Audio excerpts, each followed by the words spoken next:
అందరికీ praise the lord. ఆశ ప్రార్థన.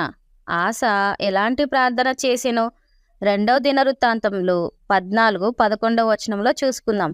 మొదటిగా తన దేవుడైన యెహోవాకు మొరపెట్టి అనగా యథార్థమైన ప్రార్థన చేసెను. రెండవదిగా మొరపెట్టి అనగా కన్నీటి ప్రార్థన చేసెను. మూడవదిగా యెహోవాకు అనగా వ్యక్తిగతమైన ప్రార్థన చేసెను. నాలుగవదిగా మాకు సహాయం చేయము అనగా స్పష్టమైన ప్రార్థన చేసెను.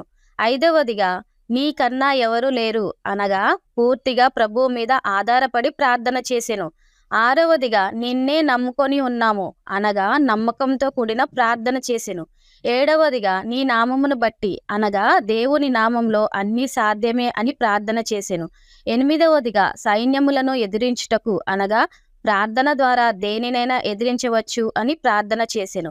తొమ్మిదవదిగా బయలుదేరి ఉన్నాము అనగా ప్రతి ప్రయాణం దేవునితో ప్రారంభించే ప్రార్థన చేసెను. వీడియో కనుక నచ్చినట్టయితే please subscribe friends. Thank you.